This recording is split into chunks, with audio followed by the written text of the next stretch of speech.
following is a special presentation of KNX News 97.1 FM. From the Audacy SoundSpace on LA's Miracle Mile, this is Reality in an AI World, a KNX News Town Hall presented by Downey Hyundai, where 100% customer satisfaction is the top priority. Here are Mike Simpson and Charles Feldman. AI, artificial intelligence. I feel like we've heard a thing or two about this over the last few months. No longer the stuff of science fiction, or theory. It is showing up in our lives every single day. And there's a good chance that if you haven't encountered it yet, you are going to soon. Yeah, AI is now being used in hospitals to find signs of stroke and heart disease. And it's also, it's trading stocks more successfully, in fact, than some human traders. And it is now taking your orders at Wendy's when you drive through. And that's just the start. And it is what brings us here today. There's a huge potential in AI to make our lives simpler, easier, and safer. But there are two sides to this coin. Will we wipe out jobs and entire sectors? Will we steal the creative process from human artists, writers, and scientists? And if you happen to be a sci-fi fan, you are. Who isn't? Yeah. It might occur to you that AI has the potential to end civilization as we know it. Thanks for that. I feel so calm. Do you know? Okay. At least that's how the Terminator would put it. Go ahead. So maybe that's overblowing it. Maybe it's not. But this is undeniable. Our collective sense of what's real is changing. So is that progress or is it dangerous? And how do we balance those two things? Those are the questions that are going to drive today's town hall. Now, one of the things we did, just to give a quick idea about what AI can do, is that was the intro that was written for us for the beginning of the show. Right before we went on the air, I posed a question to AI on Bing. I said, if you had to set up an introduction to a broadcast about AI with a panel of guests, what would you come up with as an intro? It took about 7 seconds. This is what it came up with. Welcome to our show on artificial intelligence. Today, we have some amazing guests who will share their insights on how AI is transforming the world. We'll explore the latest trends, challenges, and opportunities in AI. So stay tuned and let's get started. Not 7 bad. seconds. It's not bad. Not bad. It missed out the Terminator thing, though. I know. We do have an amazing panel of guests, so let's introduce them now. Justine Bateman is a writer, director, producer, screenwriter, founder of her own production company, Section 5, also happens to hold a computer science degree from UCLA. Kalinda Yukonwa, professor at the USC Marshall School, where she researches responsible AI and algorithmic fairness, essentially how to profitably fine-tune AI for businesses without harming people. That last part's important. Salva Quidway, founder of the education technology consulting firm Designing Schools. Before that, an education development exec at Apple, director of innovative learning at the USC Keck School. Ramsay Brown, CEO, Mission Control. The goal there, empower the world's most successful companies to move AI faster without breaking stuff. Brandie Nonnecke wears a lot of hats and directs the Citrus Policy Lab at UC Berkeley, researches tech advances in public policy, and then co-director at the Berkeley Center for Law and Technology. And James Kaplan, co-founder, CEO of the LA-based AI company Meet Kai, focused on 3D content creation tools, browser-based metaverse solutions. Let's begin by getting a kind of basic understanding of what artificial intelligence is and where we are now headed with this technology. With us is Ramsay Brown, as we pointed out. And Ramsay, welcome to the program. Thanks so much for having me. And you've put together, as I understand it, a kind of demo about AI. Yeah, a little bit of a crash course in generative AI for our audience and our audience listening at home. Go do it. Great. Can we pull that up on the screen? So the thing that distinguishes humans from other animals is predominantly our ability to use our intellect well. And we have the gift of these big brains that allow us to do things ranging from thinking about thinking, tool use, emotions, war, science, art, all of these things. And in 1956, some guy sat down and said, what could we do to build machines that might be able to do that as well? That's how old AI is, 1956. And their goal was to figure out how to make machines that could use language, form abstractions, and even improve themselves. And this became the start of our field. Now today, as we stand at the precipice of this, where we see that the types of things humans are capable to do increasingly become that which machines can do, we've got to point out that this wasn't always the case. We've had fits and starts through this, and times when it was harder or easier for us to be able to do this. And recently, it's been the advent of cloud computing things like Amazon Web Services, the fact that your entire life now is made of data from social media, the fact that the chips that we're doing this on are as sophisticated as they are, built for AI, and recent advances in how we build these machines that are more like brains and less like code that find us where we are today. Where you can ask something like ChatGPT to explain quantum theory to a child in the style of Snoop Dogg and get a good answer. Or you might be able to create photos from something like Midjourney that are so realistic you couldn't tell that that was actually a photograph and not a computer-generated image. We have 3 humanoid robotics companies, including Tesla, now in the news for things that look like C-3PO from science fiction. And most of this has to do with the fact that as the price point has fallen on all of these technologies and their sophistication and how hard to use they are has gone down, the capabilities have gone up substantially. So if you're someone who's a knowledge worker, you use a laptop for a living, you work with software for a living, you're in finance, computer programming, lawyers, you're a writer, especially with a writer's strike, you're a strategist, a teacher, an artist, a filmmaker, a designer, an accountant. Maybe some of these jobs are sounding familiar. Now AI is part of your workflow, and you need to be competent to do that, because pretty soon it's going to start eating more and more of that discourse and more of our pathways to livelihoods. We look at this, and the way that we play a role in this, admittedly, we make AI safer for everyone because we want to empower people to be able to assemble complex pathways and workflows like they might have learned how to use Microsoft Word or how to use Microsoft Office in the 90s or 10 years ago. We want to make that as easy for people as possible to be able to do so, and safely, such that they're actually able to play quickly and follow some of the rules that are getting set out by things like new laws that are coming into place or some of our basic notions of ethics. And I want to say safe here because that's actually probably one of the most important words and why we're all gathered here to do this. If we need to wonder why this is a conversation, Sam Altman, the CEO behind ChatGPT, was in the Senate testimony on Tuesday this week answering questions to senators about AI safety, acknowledging that there is actually existential risk here. There is labor transformation risk, and companies do need to play a bigger role in standing up against that. Because we can break down the ways that AI goes wrong. It can be unfair. We can't explain how it works. It doesn't align to our values. We aren't honest with people about it. It eats our data privacy rights. But there are things we want out of AI still. For civil society, we want our civil liberties to be preserved. Businesses want to grow with it, and governments want to ensure justice and tranquility with it. And there's great teams that are working on this, like DARE and the Algorithmic Justice League. Every major government now has regulations on the books or getting written about AI. And for businesses who are still scratching their heads, there's platforms and tools that they can use to go figure out how to help make this transition as easy as possible by getting the right ideas, tools, and community together. Because we do live now in an age where this is taking off. We can't keep pretending we're stuck in 1999 and this isn't happening. We do live in an age of accelerating change. This is what my team tends to think about, and this has been your 3 minutes and 40-second crash course in generative AI and how we got to today. Okay. Thank you. Good demo. Let me start off, Ramsay, by asking you this. And it has to do with the speed of this development. Today, Meta announced that it was making its artificial intelligence algorithms available for all. Open source. Open source, right, as opposed to Google and closed source, right. Secret, right. And the reason they gave was that they wanted to speed the development of this, while the other companies have said, wait a minute, maybe we need to slow things down, maybe we need to evaluate what it is that all the repercussions are. You ticked off some of them there. Where do you come down on that? Are we moving too fast? Should we slow down? Yes, we can't stop it. But what about the speed of it? The speed of it's probably something that you'd have an easier time dismantling global capitalism writ large than actually slowing this thing down whatsoever. It appears to be on a complete autopilot of its own because of the incentive structures we've put into it. As companies find ways, as private equity finds a way to give money to venture capital, finds a way to give money to startups, finds ways to turn that into compute, this whole process has become auto-generative because it's a really great ROI. So there's almost nothing we can do to slow down the thing. The question becomes, how do we put on the necessary safeguards to make sure that communities and governments and individual people don't get hurt along the process for this? And when Meta looks at this and says we need to speed this up, the advocates of people saying speed it up say that all of the things you listed at the top, curing cancer, being able to ameliorate some of the effects of climate catastrophe, being able to improve the quality of lives of billions of people, all of those are on the table. There's a good chance we do get to live in a world that's defined in a very post-scarce kind of way of finally having enough for everyone because the price point of human knowledge and the generation of human knowledge bottoms out to the cost of electricity. That's a world worth wanting. The question is, and this is the big debate, in trying to achieve that, do we run the risk of burning it all to the ground? And that's the fundamental nature of the discourse. And there's no textbook you can go look it up in. It's still fundamentally a problem. You very Oppenheimer kind of way, you only get to push the button once, and maybe it kills everybody, but maybe it works. So we don't know yet. The word trust was in your PowerPoint there. And yeah. I'd like to just jump in on, just so people can understand like the basic structure of AI.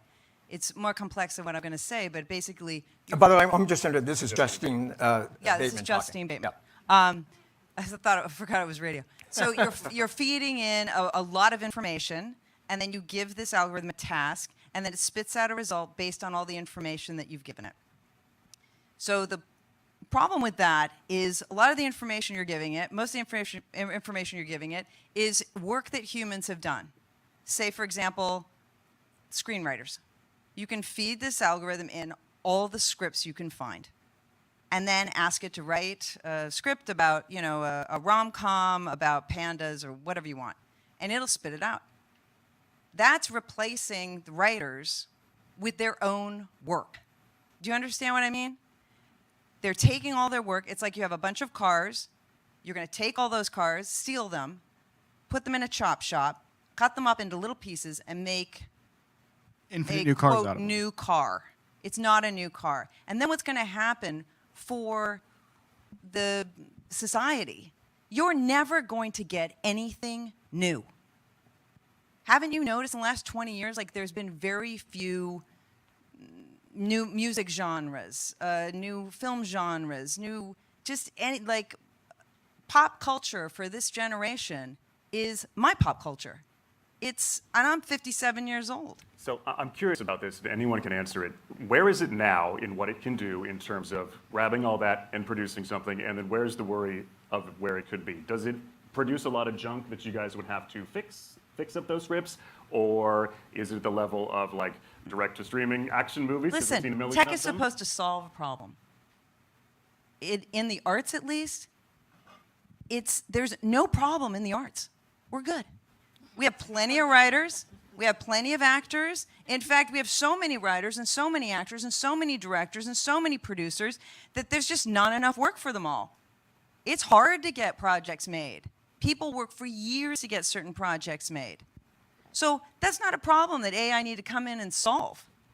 AI in the arts solves two problems: lack of skill and talent, and profit margins that aren't quite wide enough.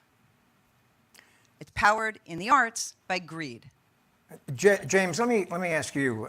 Justine said that AI can't, and I want to make sure I got you right, can't really come up with anything new. And she was talking about in the writing universe that it can't really be innovative or really creative. No, it can't. Okay. It's We've a seen computer these movies program. before. Right. Do you agree with that?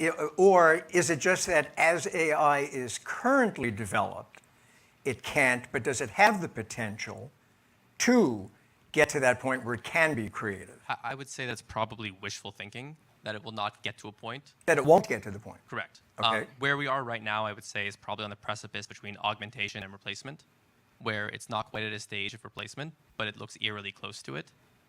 It's at a stage still where it's largely on the augmentation side. I mean, towards Ramsay's point about Meta releasing their models, I think the one thing I would say is that if these models just exist in the hands of a few very large companies, then it kind of removes the possibility for these models to ever exist as like an individual augmentation. But if your point is that it isn't unreasonable to think that at some point it can be creative. Not there yet, though. Not there yet, but it can be. I gotta break in, though. There's a Hold on. severe Hold on. misunderstanding of what creativity is. No, you're talking about in being your innovative. argument Yes, here. no, you're talking about being No, innovative. I'm saying What are you talking about? this conversation you're just having Right. sounds like two people who don't understand where creativity comes from. Okay, where does it come from? It comes from the air, the universe, magic, Right. whatever you It's want very to call metaphysical. it. Go ahead. Yeah, It is. Which is why it's very puzzling to many people Right. how anyone even comes up with these things. How did Jackson Pollock even come up with the absolute destruction of form? Right, but he's saying that it's No, possible AI that is AI not- can do that at some point in the future. It's not And possible. for that Which is your reason, point. Tapped into I'd like to anything like that. reframe because I Sure. think how we frame questions is so important. I think And that's Saba, by the way. Yes, Yeah. this is Saba. I think the better question to be asking is where are we now as humans and where do we want to be as humans instead of putting so much power and control into a technology. And, I always tell people, if you're new to this topic, one of the best people. If you had to follow one person, it would be Eric Brynjolfsson. He's the co-author of a book called The Second Machine Age, and he's up at Stanford. And he has an incredible line at the end of his book, from The Second Machine Age, that says, technology is not destiny, we shape our destiny. And I think for so long, I'm from the education space, but we have created a generation of people who are programmed to act like machines. And so yes, now we are in a situation where we have to think about our own skills and our own creativity. But to your point, that human creativity, these serendipitous moments and interactions that we have with our world are these human spark that a lot of times will allow AI to produce what it does. It doesn't produce what it does automatically on its own. It does need that human touch. And so I just want to say, instead of giving so much power and authority and control to a machine, the better question we really should be asking is, who do we want to be as human beings moving forward in this world? I'd like Right, to so- comment so- on this, please, if I could. Hi, I'm Brandie Nonnecke. Thank you for bringing up this, really great idea that we control our destiny. I wish that was true, but we have social, political, and economic institutions that are creating an environment where we are building these technologies in a way that is irresponsible, and that's where we need more regulation and legislation and oversight. Right, so no technology is bad, right? It's how it's used. So I'm wondering, and the word trust was in your slide, to circle all the way back, is like stewardship. Everyone says someone should take this, or these companies should take it and wrap their arms around it and very carefully go forward. But I don't know if anyone trusts them to do that. And a couple of different levels. Number one, if you can make money off of this, everyone's going to compete with each other and want to be the first and the fastest. And number two, do I really trust the government to jump in and write these rules fast enough when, we've got senators and congressmen up there like, does TikTok have to be on Wi-Fi? I don't know. Right. Are these They the don't people even know to how do to that? regulate social media yet, and that's They fair don't know what enough. social media is. So You what know do we what? do? And I'd like to add to that because so my name is Kalinda Uganda, USC. Part Thank of you, the everyone, for issue. being on the radio. I'm trying to remember. We're on the radio. I'd like to add to that because this is such a fundamentally important thing that we have institutions, we have groups that understand AI, who know how to control AI. The average person on the street does not know how this works. The average person on the street may not even know that there's an AI behind the decision. And so if you don't have that kind of knowledge, how could you even begin to control that destiny, so to speak? Yeah. And that's the one thing that I really worry about. For example, if you go and apply for a loan at a bank, you don't know if a human being denied your loan or an AI denied your No loan. transparency in the And there's no decision. transparency. There's no way to challenge if it was done in an unfair way to rectify that. And If that's you're what just joining, by the way, in case you're just joining us, this is Reality in an AI World on KNX.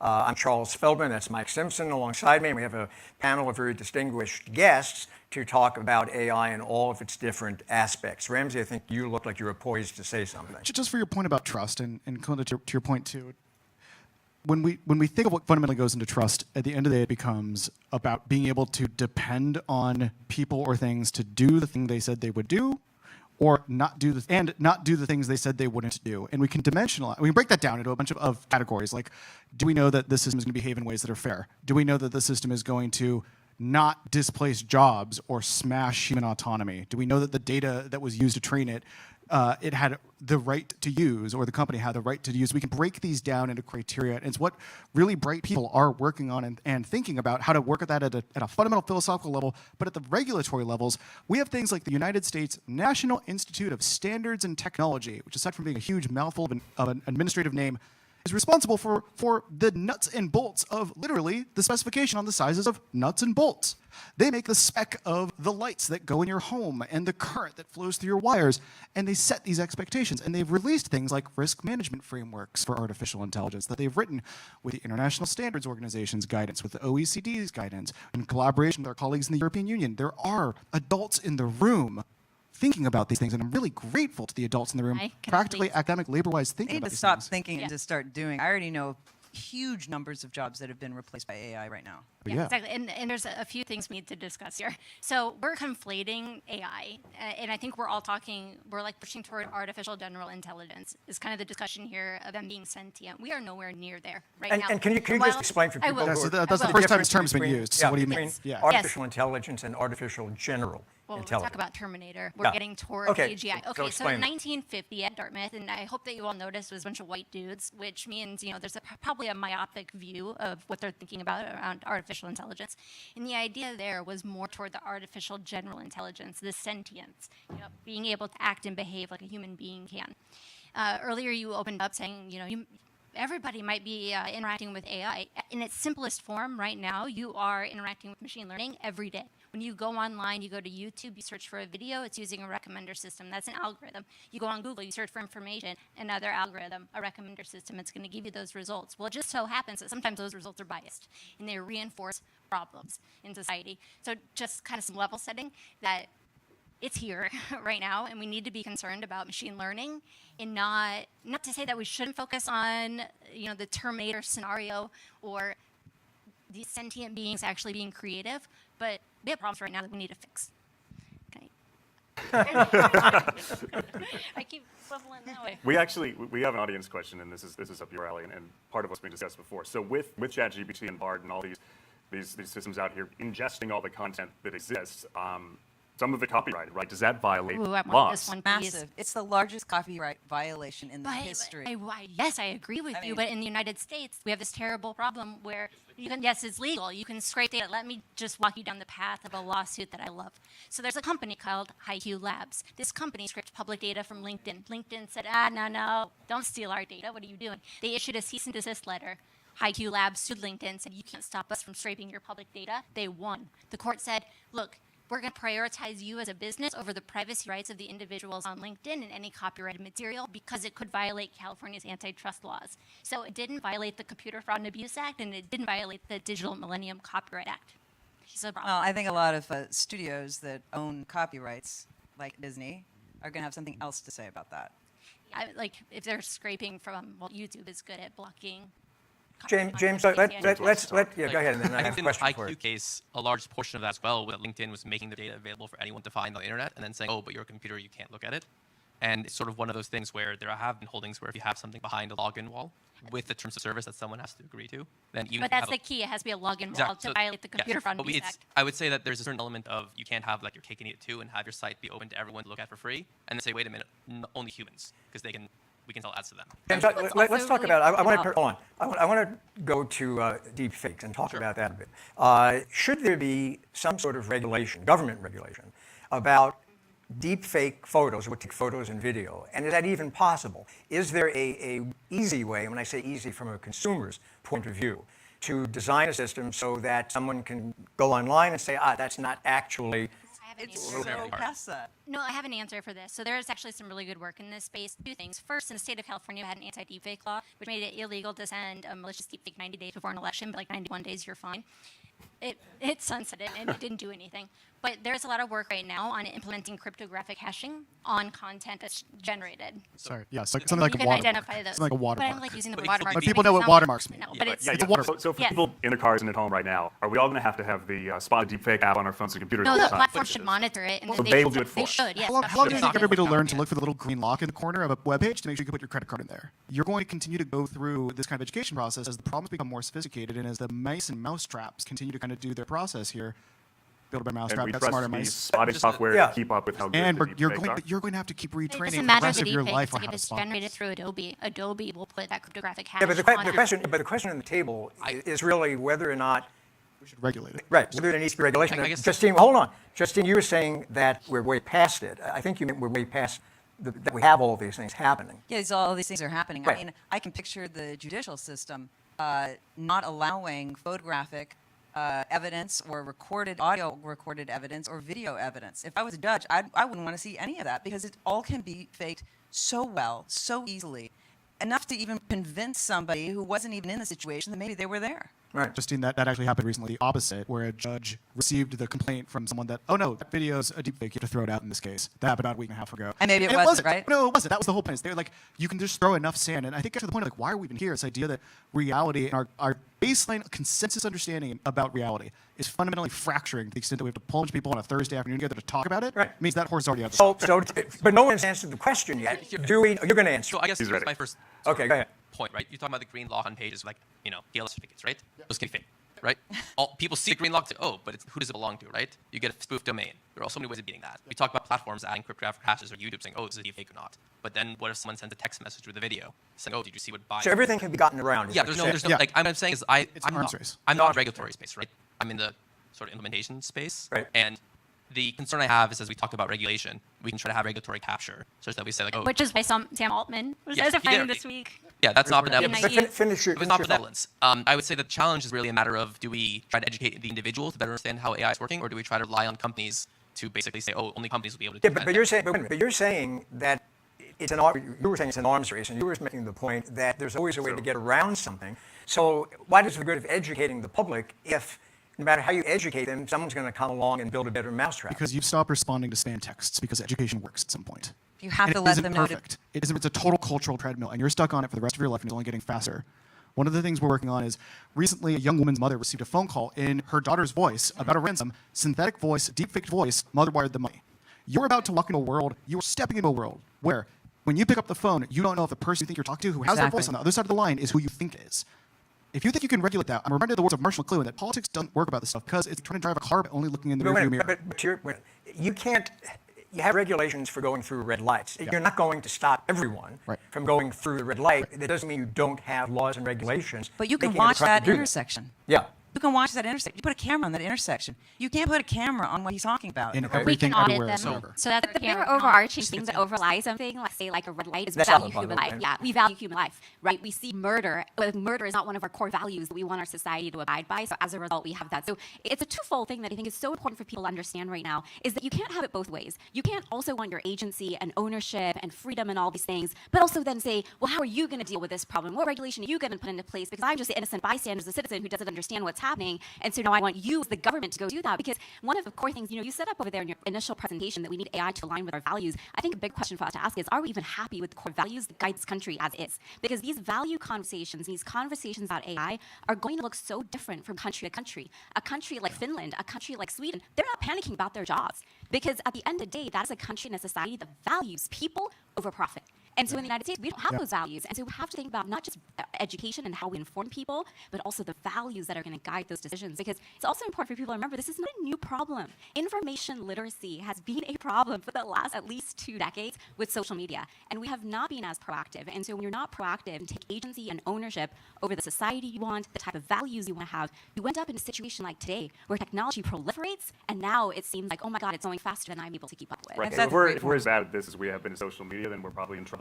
You're listening to a K World. We've got an expert panel with us. Justine Bateman, writer, director, producer. Kalinda Yukonwa, a professor at USC, the Marshall School of Business. You just heard from Asala Quidway there, education tech, used to work at Apple. Ramsay Brown, CEO, Mission Control. Brandie Nonnecke, lots of different hats, up UC Berkeley, tech and legal. And James Kaplan is the AI company Meet Kai. I want to talk a little bit from an audience question here. And this is about regulations. This is about helping people. It's about getting things the way they're supposed to be when you lose your job, right? So I'm a writer. I see the writing on the wall for the industry going the way of the dodo bird. Hopefully not. But are there resources being developed to help retrain and re-employ people if this does come and take your job? Retrain them to do what? Yeah, I'm kind of in that camp too. If you build the general purpose thinking machine, not saying artificial general intelligence, not saying Terminator, not saying sentience, a robustly capable thing that can do all the different types of knowledge work, and you've got a bunch of people you told, go get the degree, take on the debt, go to college, live in a bad dorm in a bad part of town, move in with 6 of your buddies, try to make it through your 20s and 30s, and suddenly you're looking at this and saying, let me get this straight, no one's hiring a social media manager anymore, you're going to have pitchforks so fast your head spins. Can I pose a question to Kalinda, actually? Because Sure. so you're talking about like ingraining values into these systems, and you work on algorithmic bias and algorithmic discrimination, and this also ties with retraining the workforce. Like, if we're working with these tools and it's augmenting our work, how can we build them to be more inclusive? First of all, this is not an easy, there's no easy solution to this, but one of the things that we can do, and you mentioned this earlier, was we can begin to audit these things. So that's not even in the mindset of many organizations today. It's basically, let's build this tool and let's let it roll and let's reap the profits from it without really thinking, what is it doing? What is the impact? And I think it's analogous to what we've seen, for example, with technology that now is, causing global warming. Let's build the car, let's use gas, let's roll it out, and let's reap benefits. So one of the things that can be done is really having an attention to, from the standpoint, what are the outputs? How is it disproportionately impacting people? And actually, I love what you mentioned earlier. You said this stuff was originally built by white men.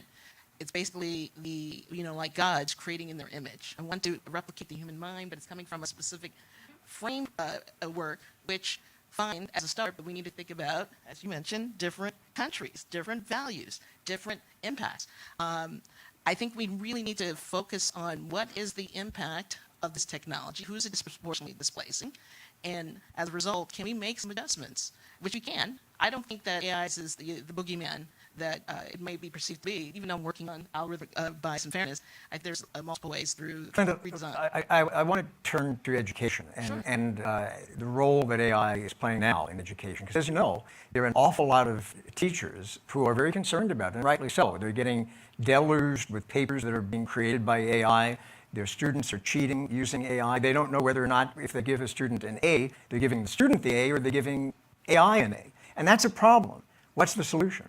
That's interesting you're talking about that, because I just finished teaching marketing analytics and just had to deal with the problem myself with a couple of students who apparently used ChatGPT. I think as a society, AI is here to stay. It's not going to go away. So instead of bashing and saying, how do we stop it, I think we need to understand, how do we adapt? How do we address these issues but adapt? We are human beings. We're really good at adapting. That's how we've survived for millennia. And so I think the same needs to be applied to education. Okay, it's going to be used by students. There's not a technology out there that's very good at detecting, as of today, whether something's been written by ChatGPT versus a person. So how do we use it so that we're still teaching people how to do what they're going to do, but with the knowledge they're going to use ChatGPT? So for example, and this is something that we're looking at USC actively now, how do we integrate it rather than try to detect it? You can, very simply, if I'm asking a question where I'm saying, write an essay on how to market this Fiji bottle of water, you can go to ChatGPT and it'll just blah, blah, blah, blah. If you ask the question, okay, how do you market this Fiji bottle of water, knowing that you have to incorporate, I'm making something up, two disparate ideas one from Togogo and one from, the streets of San Francisco into, it starts to get away from what ChatGPT can do, because there are a lot of things ChatGPT cannot do, and really allows you to really test the questions and the creativity and innovation. Did you have an episode with a student of yours? Yeah, I just spot it. It was gut. It looked a little bit too I've played a lot with ChatGPT as part of my research. Mm-hmm. So that was more coming from knowledge. ChatGPT looked a little bit too much like ChatGPT. Did it have like a kind of a voice, a tone that you recognized? Well, this was written. ChatGPT tends to be wordy, lengthy, Formulaic. talks too much. What did you say? But I'm curious how the dialogue went then. So you get this from students, is that right? Okay. What did you then say to the student? What was the student's response? So you tried to fool me with Yeah. You're getting it out. But Do you want to rewrite know this? what that No, was like. so no immediate accusations. Pull the student in and say, tell me a little bit about this, and pose some questions, pushing the student to go deeper with what they supposedly wrote. And they weren't able to answer questions. Did they fess up? So then I started asking, do you use ChatGPT? Did you use it to help? Do you have some, Eyebrow goes up. I wrote the outline. Yeah, sure. And eventually there was confession. So, Sab, I saw you nodding your head a lot during that. How do we make sure that when all these tools are being developed going forward, that the kids can go past surface level, just prompting it for stuff and going, this is good enough, it's fine? So I will say this technology is a gift to education because we are so stagnant and we have been in a state where we have not been pushed to change. I mean, even the pandemic did not create the type of change that we hoped for in education. And one of the things that I think, again, I go back to that core thing of instead of holding today's students responsible for yesterday's definitions, we need to define new terminology. What does cheating even mean anymore? What is the real value of what we're trying to get at when we think about writing? Because for all these people who say writing teaches critical thinking, we're asking awful questions Aren't you making it too complicated? What does cheating mean?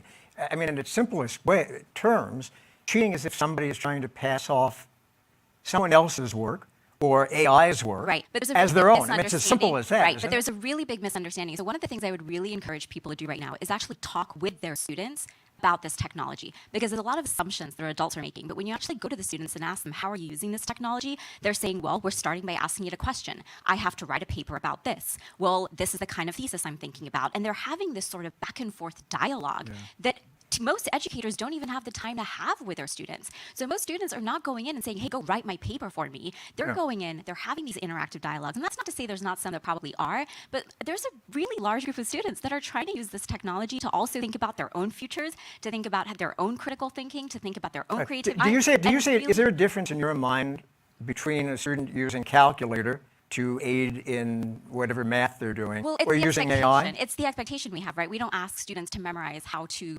multiply 9-figure numbers by 9-figure numbers, right? There's some things that we say this is better suited for the technology, this is better suited for the human. Let's try this one. Like then. there's If I calculus used, classes I used, if I used Spark Notes or Cliff Notes, yeah. back in the 90s, 2000s, I didn't read the book, right? Right. But I used that. I could pass the test maybe because I got the gist of it. Right. But I didn't read the book, so I didn't get as much out of it as reading Right. the book. Saba, you almost But- go to the core of it. Like, if you go to calculus class, there's like the idea of like, you can use a calculator test Right. and the no calculator test. That Right. has different cognitive skills. Right. And the calculator test, calculator barely helps you. That's the punchline. Because it's testing a completely different thing. So if we imagine something like ChatGPT, it's not a database for looking up facts. It's like something like a reasoning engine. Right. Can you encourage students to learn using a reasoning engine as part of the skills they need to be an adult? So the through line here is learn how to prompt the thing. Well, Either in exactly. education Well, or I every would say job I you've think got, this you is gotta learn really how to talk important. to But yeah, you just nailed it right there when you said it. It's learning how to work side by side. What does the machine do well? But more importantly, what does the human do well? Because I will say one of the reasons we're even struggling and having this conversation, we're so freaked out today, is because we were programmed through school, through these papers that are not giving us the skills to actually be competitive in the age of machines. Not everyone is threatened by AI. There's a lot of people who are going to leverage this technology to create incredible amounts of wealth, to carve their own futures moving forward, the same exact way they did with social media. There are people who have used social media to create new income streams. We have a creator economy right here in Los Angeles that is booming and is allowing people to thrive in ways they never would have been able to I before. gotta cut in. You're talking about making money. No, When I'm you talking talk about the, people being quote, able to creator have community. opportunities that they otherwise would not have had Social because they have media- platforms. Social media, there's some very good things about social media, but for the most part, it has created a massively narcissistic society. But not for everyone. It has, I agree with you. There are Okay, definitely let's challenges go back. that have come with it. You made a great point earlier about the values that people have, right? For a long time now, our society hasn't valued things like ethics and hard work and things like that, right? I mean, just generally speaking, I think we can all kind of agree on that those two things are great. I don't care for politics at all. I'm not talking about that. At the same time, don't we want to? I went to college kind of recently. I went as an undergrad. I graduated in 2016. So I wrote a lot of papers pretty recently. And writing those papers, doing all that research yourself. I mean, I love that, like, I don't have to go to each library across the nation to find all the research I need. I can get it online. And then assembling that paper. I'm telling you, there's something about that. There's not enough, there's too much emphasis on get your degree so you can make this money. There's not enough emphasis, I don't think, on actually learning this stuff, because making creating new neurons in your mind is. So I agree with you. So people are looking to replace that. Not Okay, let me necessarily. just I interrupt gotta for say a one second. thing. So I gotta say one thing. You'll Because have it's a second. binary. You will. It's And I just binary. want to let our listeners know that we have Saba and Justine who are engaged in this particular conversation. Yeah. And you happen to be listening here on KNX to a reality in an AI world. Binary context. It's should I write the paper or should I do something else? Where we really, and this is again the biggest gift for schools, because before they just didn't have the capacity to be able to merge do you these have two kids? things I mean, together. have No, you but I'll tell talked you, to I students just lately? graduated in 2020. Tell me how many people. I got 2 teenage kids, and there's all kinds of teenagers just using it to write their papers, and Yeah, but they're there's a not lot of learning how to people- write papers. But I think that's an unfair statement to place on young people who are not sitting I'm here not saying today fair or unfair. because- I'm saying it is happening. But there's also a I'm not flip assuming side it. to what's happening, though. There's also many students who are not doing this. It was a great paper written by a student out of Columbia University just the other day who said, adults, you have no idea how we're actually using this, and you should ask us. And he broke down his entire thinking process of how he's engaging back and forth, allowing him to create a higher quality product, allowing him to generate new ideas that he previously may not have been able to do. But here's the point that I want to make, because we're so obsessed with papers. I just graduated in 2020 from USC with my doctorate. I had to write your traditional machine-generated type of writing of a paper, 180 pages. I spent 2.5 years doing it. Ask me how many people are going to go out and read that 180-page paper. But Hold not on. for you. Not even your advisor. Let me finish.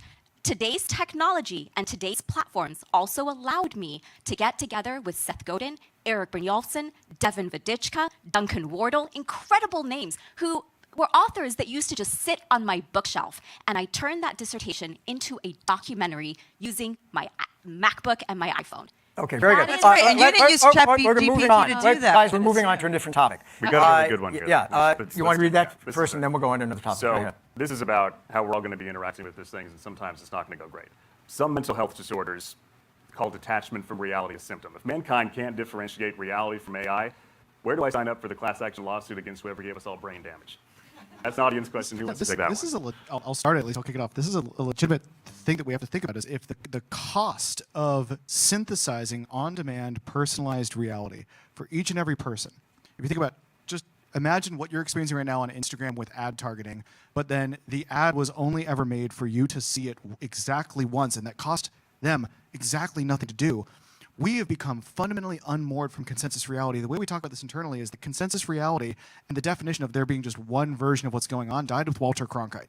Like, we are so far down the rabbit hole already of there being an infinite fractal landscape of individual pathways and identities through this, that if that becomes unmooring for a lot of folks, this question's actually quite apropos. This is a real problem. We anthropomorphize everything, right? So as soon as it gets mastery of language and I start talking to the thing, oh, it's real to me, yeah, right? And you can't help that. That's not, there's no top-down cognitive process you will engage in where you will not start developing that emotional attachment, or at the back of your mind, that little itch of, am I really seeing this? Am I really thinking this? Am I really hearing this? And that's going to be a real class of symptoms people have. Oh boy, there's going to be a lot of old people who are dead, conversations with people who are dead. Yeah, Don't you think? yeah. For sure. Snoop Dogg is going to live forever. At this point, there's enough Snoop Dogg data that we have infinite Snoop Dogg synthesis in front And of he can us. explain But quantum if theory to us like earlier. Brandie, I could- last thought on this topic. Yeah, We'll move on. Go ahead. About this concept of a shared reality. For all of us, we create our own realities within the, situational awareness of where we live in society. And this is not just a problem because of AI. Look at politics. Our politicians are purposefully polarizing voters, creating their own separate realities of what, the legitimacy of the election. This is not just an AI issue. It gets back to the social, political, and economic institutions and the exploitation. Okay, Glenda, let's turn to medicine and its applications, AI's application to the world of medicine. We had a situation that came up, a scenario on a show I was doing earlier, where someone said, suppose we get to the point where a patient gets a diagnosis from a doctor, but the insurance company says, but we ran it through AI, and our AI algorithms say, you don't need the treatment that the doctor told you you need, so we're not going to pay you on your claim because we're going by AI. It's canvassed tens of thousands of medical journals in a matter of seconds, and it disagrees. If you're a physician, we are going with AI. Possible? Already happening. Okay. Already happening now. Okay. I forgot my mic. That's all right. So let me use an example. There's a wonderful paper by Obermeyer et al. Hey, 2009 Berkeley. That's right.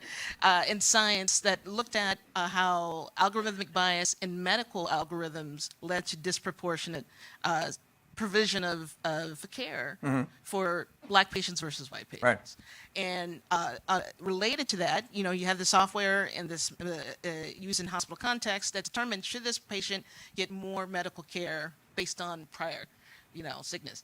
Now, there was this gap between patients that were equally sick. I think it was a kidney disease in this thing, but the algorithm says, hey, these black patients are not sick, and so. Of course, you can imagine from an insurance standpoint, insurance is going to deny payment for care for these people. We see this again and again. There was another case where a man who was objectively seen as sick by his physician, she fought and fought and fought to get him additional care. He happened to be black, who was constantly denied because the algorithm and the standards input into the algorithm, because there's always people behind it, said for black patients, you have to cross this threshold. For white patients, you have to cross a different threshold. He crossed the threshold for white patients, but not for black patients. And so he was denied this care. So James, are we getting to the point? Wait a minute. Are we getting to the point then where perhaps we won't need doctors? Well, I guess we're presuming for all these discussions, right, that AI is the bad one and the humans No, are the good ones. we're just mentioning, mentioning, she's mentioning. No, I understand, but I'm saying that I think on the flip side, there are many people that die because of doctors' own intrinsic biases, right? How many preventable medical mistakes are there because some doctor is racist or, on the flip side, we could also use AI for good in that scenario. But AI learns from prior right, data. So it doesn't. It learns from prior data. So it's going to amplify. It's going to learn discrimination from us. Yeah, but it could also learn not to discriminate from us. It's the whole point of your work is to stop it. It can unveil. Which means it could be stoppable. Wait, one at a time. Ramsay, go ahead. The whole point of your work is to stop it, which means it should be stoppable, which means one day we may not have that problem anymore.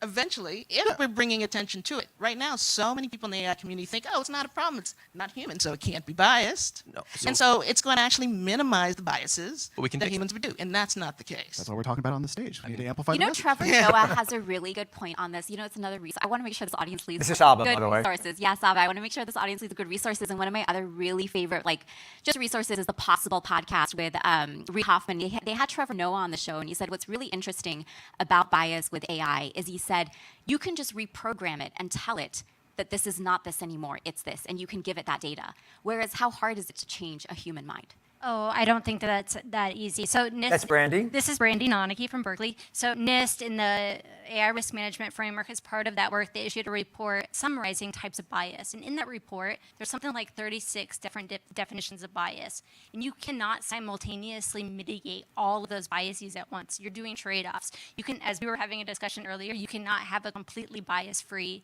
model. It's impossible.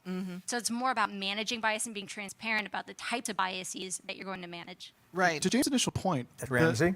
Ramsay here. To James' initial point, the median accuracy of a doctor doing differential diagnosis, where they try to figure out what's wrong with you, is a coin flip.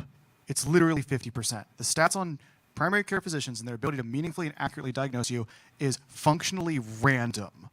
And if you can beat a coin flip on diagnosis, you are delivering a better standard of care. To your point, if we are capable of, and if our lives would be meaningfully aligned with good purpose, and you succeed in the work that we need to be amplifying, and we get to the place where we can beat a coin flip on diagnosis and remove the amplification of structural violence along the way, that is a godsend for humanity. Oh, Ramsay, by the way, this is again KNX. You're listening to Reality in an AI World. So, by what you're saying, I would take it you would concur that we probably don't need, potentially, physicians. I'm not talking about surgeons that are doing hands-on work, but if you're saying that it's a 50-50 proposition that if you go to an internist, they're going to get your diagnoses right, but you stand a far better chance, close to what? Nothing's 100%. What would you say? No, so I don't think the right framing is do we need physicians? Well, no, but that's my question. Right. Do we need physicians? Yeah, we need physicians. Why? Absolutely. Because right now, the current state of the art, and for the immediate near future, is not that I can automate away all these decisions. You still need a human in the loop. If you put a gun to my head and say, is that the case in 5 years, the doctor that you're seeing that delivers superior care is doing so in concert with machine that has fortunately been able to benefit from your work and now has been trained on data that has been filled in as to exacerbate some of the structural inequalities we're seeking to finally be able to overcome with data, and they're able to deliver a superior standard of care. And much farther after that, if you're making predictions about the world more than 5 years ahead, oh man, you've got something else coming. Yep. Okay. So we have like 8 minutes left. Can we talk about remedies? Like, what the hell are we going to do? We've talked about all the problems, but not like, well, okay, what do we do? Well, she raises a good question, and we kind of have touched on some of the potential solutions, and it sounds like in some cases, government regulation, everyone here seems to think that that's not going to work. Is that right? There's a difference between regulation and legislation. So we could have regulation. We could have like the Federal Trade Commission say, hey, you building an algorithm that is deceiving people into like binge watching extremist YouTube videos that's deceptive, you should build your recommender system in a way that doesn't manipulate people. And you can also have legislation for oversight and like these audit mechanisms where in order for you to be able to offer your service in the market, you have to demonstrate that you've done due diligence to manage those risks. But Brandie, at what point would legislation or rules or whatever you want to call it, at what point would it stifle innovation? Oh, I hate that trope. I hate it so much, and I'm so happy you said it because, like, think about one of the most innovative sectors is clean energy. It's one of the most regulated sectors. Creativity is sometimes born out of constraint. And I think we're underestimating how widespread. Justine. This is Justine Bateman. I think we're really underestimating. We could talk about all these cases like in this small group here, but I think we're really underestimating how widespread this is and how many people this is going to affect. I think we are going to have a very bad situation because so many people are going to suddenly become unemployed, replaced. You talked about the medical community. So maybe not the doctors right now, but the research assistants. You know, it's going to start at the bottom. Boom, Clerks, boom, boom, boom. people who are doing And anybody filing. who can cut corners. Sorry, what'd you say? The clerks, the people who are doing filing at the hospital. Exactly. all of them. You're gonna, and we're already seeing it. There's like a company that does audiobooks, and they employ a bunch of voiceover actors, right? Regularly, come in, record the audiobooks. They've all just been fired because he's now the head of the company is subscribing to his service for $20 a month. They can have all these synthetic voices, IA-powered voices. Now, who is he delivering that material to? the company's delivering the material to is going to say, what do I need this guy for? Why don't I subscribe to this $20 a month? And so on and so forth. It's the big fish swallowing the little fish, and then there's a bigger fish, and then there's a bigger fish. We're going to have such a massive problem, and then like we've been talking about, our sense of reality. You're having conversations with dead people because you recorded their voice, you have their voice sampled, and you have that. This is going to be, but I think on the other side of this destruction, I think we will have something really magnificent that's really human, because I feel like the last 20 years we've been getting, I love technology. Like I said, I have a computer science degree, and some of it is really great, but I feel like we've been getting further and further away from the vast history, tens of thousands of years of human history, what it means to really be human. What are those values? Being there for each other. Like I said, the ethics, the hard work, and et cetera.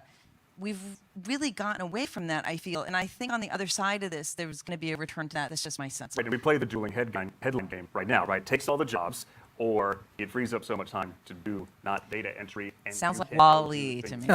Well, this is how it gets presented. Sounds like WALL-E. You know what? I think what Justine just said is the reason why, coming back to your original question, the earlier question about do we get rid of doctors, why we won't have that. Because if you can imagine a doctor, imagine you know you have a doctor that has no ethics, no morals, no feelings. Would you want that person to treat you? What if I have Absolutely health and I don't even know not. it's not a person? What if I'm just typing in my symptoms and it prescribes me something? That's what people do all the time. They go in and Google, it makes them everything's insane with WebMD. fear. I'm dying To be tomorrow. fair, though, Yeah. to be fair, if that enables more people to have access to better medicine around the world, Right. is that a real negative that we're saying, oh gosh, in America we don't get as many great doctors as we used to? But now everyone in sub-Saharan Africa or some random village in India now has access to a much better standard of care. We talked about hold on a second. We talked about one set of potential solutions, because we're about to run out of time soon, and we talked about potential regulations, that sort of thing.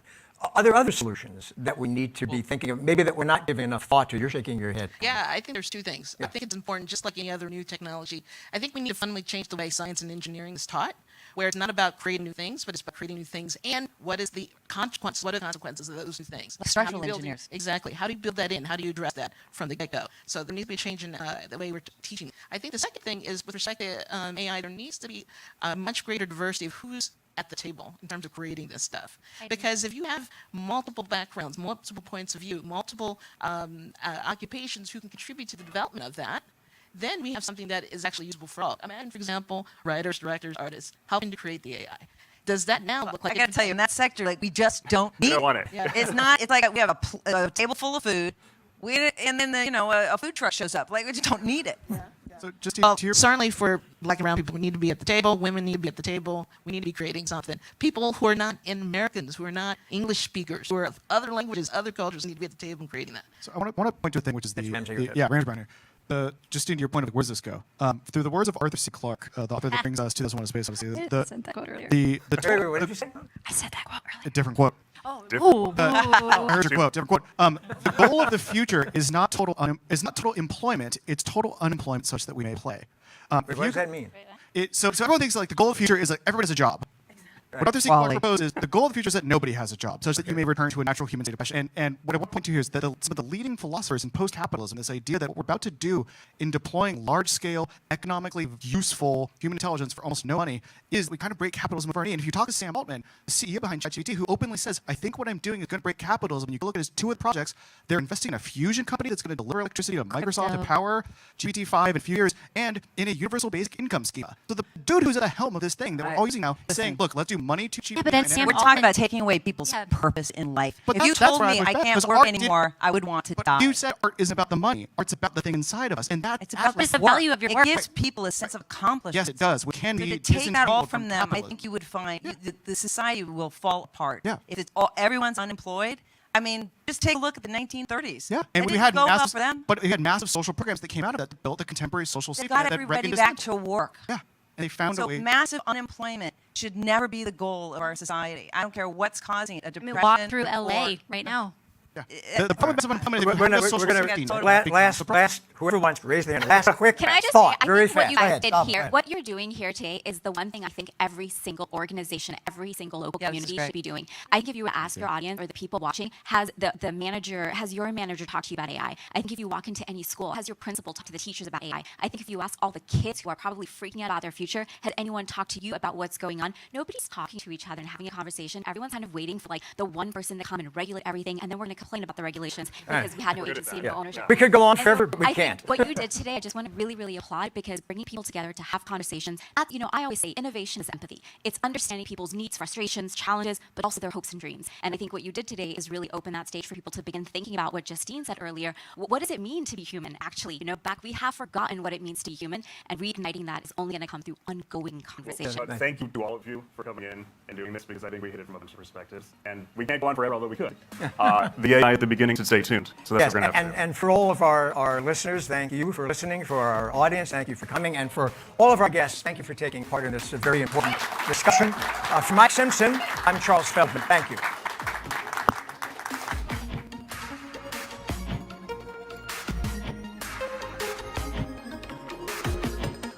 This has been a special presentation of KNX News 97.1 FM. Reality in an AI world, a KNX News Town Hall, presented by Donnie Hyundai, where customer satisfaction is the top priority. It's available on demand at knxnews.com/townhall and on the free Audacy app.